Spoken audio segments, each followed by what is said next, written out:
মারামারি রক্তপাত বাড়ছে না কমছে? বাড়ছে। এখন কথা হচ্ছে, যখন হানাহানি মারামারি রক্তপাত বিশৃঙ্খলা বেড়ে গেছে, প্রশ্ন হচ্ছে শান্তিটা কোথায়? মানুষ শান্তি চায়, সমাজ শান্তি চায়, রাষ্ট্র শান্তি চায়। আমি চাই আমার পরিবার শান্তিতে থাকুক, আপনি চান আপনার পরিবার শান্তিতে থাকুক। আমাদের সকল পরিবার যদি শান্তিতে থাকে, অটোমেটিক সমাজ শান্তি হয়ে যাবে। সমাজ যদি শান্তি হয়ে যায়, অটোমেটিক রাষ্ট্র শান্তি হয়ে যাবে। রাষ্ট্র যদি একটা শান্তি হয়ে যায়, দেখবেন অটোমেটিক বিশ্ব শান্তি হয়ে যাবে। কথা ঠিক না? শান্তিটা ঘর থেকে শুরু করতে হবে। এখন শান্তি কোথায় পাওয়া যায়? আমাদের এখানে বাজার আছে, বাজারে আপনি সবজি পাবেন, মাছ পাবেন, মাংস পাবেন, কিন্তু শান্তি কি পাওয়া যাবে? যাবে না। আপনি মার্কেটে শপিংয়ে গেলে কাপড় পাবেন, প্রসাধনী পাবেন, কিন্তু শান্তি পাবেন না। তো এখন আল্লাহরে জিজ্ঞেস করেন, মওলা কোন গ্রামে গেলে শান্তি পাবো, কোন শহরে গেলে শান্তি পাবো, কোন দেশে গেলে শান্তি পাবো? আজ বিশ্ব হতবাক হয়ে গেছে। ফিলিস্তিনের জমিন যখন রক্তে লাল হয়ে যাচ্ছে, সিরিয়া লেবাননের মুসলমান যখন চোখের পানি ছেড়ে দিয়েছে, সমগ্র বিশ্বে মুসলমান যখন নির্যাতিত নিপীড়িত হয়ে গেছে, আজকে সোনার বাংলাদেশেও যখন ভাইয়ে ভাইয়ে মারামারি করছে, চাচার ভাইয়ের মাঝে সম্পর্ক ঠিক নাই, পরিবেশ পরিস্থিতি ভালো নাই, আমাদের সমাজে যখন অশান্তি সৃষ্টি হয়েছে, নারে তাকবীর, নারে রিসালাত। আলহামদুলিল্লাহ, আজকের মাহফিলের সদরে জলসা মেহমান আলা হুজুর তশরিফ আবরি করেছেন। আমরা সবাই বলি হুজুরের আগমনকে স্বাগত জানিয়ে মারহাবা। তাহলে আজকে এখন আজকে শান্তি জিনিসটা নিয়ে গবেষণা হচ্ছে। শান্তি কোথায়? এটা কি বাজারে পাওয়া যায়, মার্কেটে পাওয়া যায়, শহরে পাওয়া যায়, গ্রামে পাওয়া যায়, নগরে পাওয়া যায়? কোথায় গেলে শান্তি পাবো? আমার মুরব্বীও বলে শান্তি কোথায় পাবো? যুবক আজকে অনেক জায়গায় যায়, কখনো সিনেমায় শান্তি পাওয়ার জন্য, কখনো নাটকে শান্তি পাওয়ার জন্য, কখনো বা নাট্যমঞ্চে শান্তি পাওয়ার জন্য, কিন্তু 2-1 ঘন্টা পর ফিরে এসে বলে শান্তি পাই নাই। তো আল্লাহ বলছে, হুয়াল্লাযী আনজালাস সাকিনা, শান্তি গ্রামে নাই, শান্তি শহরে নাই, শান্তি জমিনে নাই। কোরআন যেভাবে নাজিল হয়, বৃষ্টি যেভাবে নাজিল হয়, আমি আল্লাহ সেইভাবে শান্তি নাজিল করে থাকি। তাহলে শান্তি গ্রামে পাওয়া যায় না, শান্তি শহরে পাওয়া যায় না, শান্তি রাষ্ট্রে পাওয়া যায় না। আল্লাহ বলছে হুয়াল্লাযী, তিনি সেই আল্লাহ, আনজালাস সাকিনা, আনজালা মানে নাজিল করেন, অবতীর্ণ করেন, আস-সাকিনা মানে শান্তি প্রশান্তি। মালিক শান্তিকে আমেরিকার প্রেসিডেন্টের উপর নাজিল করো, আল্লাহ বলে না। বাংলার রাষ্ট্রপতির বাংলোতে নাজিল করো, আল্লাহ বলে না। এমপি মন্ত্রীর বাসভবনে নাজিল করো, আল্লাহ বলে না। শিল্পপতির ঘরে নাজিল করো, আল্লাহ বলে না। ফি কুলুবিল মুমিনিন, যদি তোমার অন্তরে ঈমান থাকে, আমি আল্লাহ শান্তি যে মুমিন তার কলবে নাজিল করে থাকে।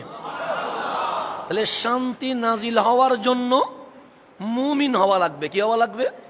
মুমিন হওয়া লাগবে। কুলুবিল মুমিনিন, কলবটাতে ঈমান আছে কিনা দেখতে হবে। তা আল্লাহ বলে, যদি তুমি মুমিন হও, আমি আল্লাহ শান্তি নাজিল করব।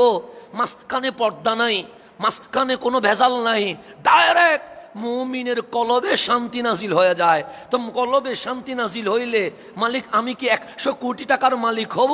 আল্লাহ বলে না। ক্ষমতা কি আমার হাতে চলে আসবে? আল্লাহ বলে না। আমি কি এমপি মন্ত্রী বিনা ভোটে হয়ে যাব? আল্লাহ বলে না।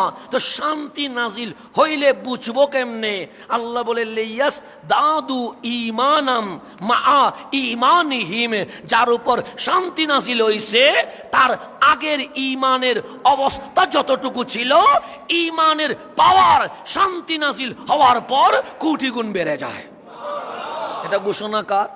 আল্লাহ। যদি দেখেন ঈমানের পাওয়ার কি হয়ে যাবে? বেড়ে যাবে, বেড়ে যাবে। এটার নাম শান্তি নাজিল হওয়ার। নামাজ যদি ভালো না লাগে, বুঝবেন শান্তি নাজিল হয় নাই। কোরআন যদি ভালো না লাগে, বুঝবেন শান্তি নাজিল হয় নাই। রসুলে পাকের তাস্কারা যদি ভালো না লাগে, বুঝবেন শান্তি নাজিল হয় নাই। ইসলাম যদি ভালো না লাগে, বুঝবেন শান্তি নাজিল হয় নাই। ইসলামের হুকুম আহকাম পালন করতে যদি ভালো না লাগে, বুঝবেন শান্তি নাজিল হয় নাই। আল্লাহ বলে শান্তি নাজিল হয়েছে বুঝবে কেমনে? বেনামাজি যদি যাই নামাজে দাঁড়িয়ে যায়, বুঝে যাবা আমি মালিক তার উপর শান্তি নাজিল করে দিয়েছে। এখন শান্তি নাজিল হওয়ার জন্য মূল পয়েন্ট হচ্ছে কলবে ঈমান থাকা লাগবে। কি থাকা লাগবে? ঈমান নাই শান্তি নাজিল হবে না। আজকে আমরা কিছু জানা অজানা দুই বিষয়ে একসাথে করার চেষ্টা করব, কারণ জুমার দিন সময়টা খুব দ্রুত চলে যায়, না চাইলেও চলে যায়। তো এখন গভীর মনোযোগ। তাহলে শান্তি নাজিল হওয়ার জন্য একটা জায়গা লাগবে। জায়গার নাম হচ্ছে কলব। কলব বলে আগে শান্তি নাজিল হওয়ার জন্য ঈমান লাগবে। ঈমান যদি কলবে না থাকে, শান্তি কখনো নাজিল হয় না। এখন ঈমান কারে কয়?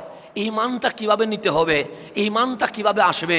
বুখারী শরীফে আমার কামলিওয়ালা রসুল বলছে, লা ইউমিনু আহাদুকুম হাত্তা আকুনা আহাব্বা ইলাইহি মিন ওয়ালাদিহি ওয়া ওয়ালিদিহি ওয়ান নাসি আজমাইন। তোমরা কেউ মুমিন হতে পারবা না, লা ইউমিনু ঈমানদার হতে পারবা না, আহাদুকুম তোমাদের মাঝে কেউ। নবী গো কেন? যদি তোমার মা বাবার চেয়ে, তোমার সন্তানের চেয়ে, পৃথিবীতে যত মানুষ আছে সবার চেয়ে আমি নবী যদি আপন হতে না পারি, শুনে রেখো তোমার জুব্বা, তোমার পাগড়ি, তোমার দাড়ি, তোমার নামাজ, তোমার রোজা তোমাকে কখনো মুমিন বানাইতে পারবে না। এটা ঘোষণা কার? সৈয়দুনা আনাস। উনিকে যিনি 10 বছর আমার নবীর কদমের গোলামি করেছে। সেজন্য বুখারী শরীফে ওনার নাম লিখলেই ব্র্যাকেটে লিখে দেন। উনি বলছেন নবীকে ভালোবাসতে না পারলে তুমি মুমিন হতে। আনাস বলে আমি বলি নাই, এটা আমার রসূল চেয়ে আপনি বেশি প্রিয়। আমার ব্যবসা, ঘর বাড়ি, দোকানপাট, বন্ধু বান্ধব সবার চেয়ে আপনি বেশি প্রিয়। লা ওয়াল্লাযী নাফসি বিয়াদিহি, হাত্তা আমার নবীকে ফারুক আজম বলছে সবচেয়ে বেশি প্রিয়। ইল্লা, তবে হ্যাঁ আমি আমার জানকে বেশি ভালোবাসি। আমার চেয়ে আপনি বেশি প্রিয় না, আমার বউয়ের চেয়ে আপনি বেশি প্রিয়, আমার মা বাবার চেয়ে আপনি বেশি প্রিয়। আমার রসুল বলেন লা, তুমি কখনো পরিপূর্ণ মুমিন হতে পারবে না। ওয়াল্লাযী নাফসি বিয়াদিহি, যার কুদরতি হাতে আমার জান রয়েছে, আমি আল্লাহর কসম করে বলছি, আহাব্বা ইলাইকা মিন নাফসি হতে না পারে তুমি আমার কখনো পরিপূর্ণ মুমিন হইতে পারবা না। এটা আমারে বলেন না, এটা বলতেছে কাকে? ফারুক আজম রে। আমি তো অনেক, আমাকে গণার মধ্যে ধরা যাবে না। ফারুক আজম উনিকে যাকে আমার রসুল দোয়ার মাধ্যমে আল্লাহর দরবার থেকে খুঁজে নিয়েছে।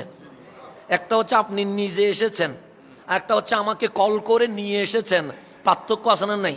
আছে। একটা হচ্ছে আজান হয়েছে আপনি চলে এসেছেন, একটা হচ্ছে আজান হয়েছে হুজুর কল করে বলছে বাবা কতটুকু আছো, এসে পৌঁছেছো, তোমার অপেক্ষায় আছি।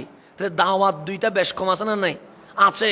কেউ নবীর কাছে নিজে এসেছে আর কাউকে আমার নবী খুঁজে নিয়েছে।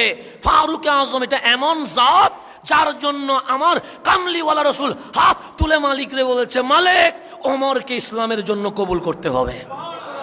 ডিমান্ড করেছে কার কাছে? আল্লাহর কাছে। আমার ফারুক লাগবে, আমার ওমর লাগবে। কেন? আমি নবী দেখতেছি ওমর যদি ইসলামে চলে আসে কালিমার পতাকা উঠতে আর দেরি হবে না। তাহলে ওনার একটা ডিমান্ড আছে।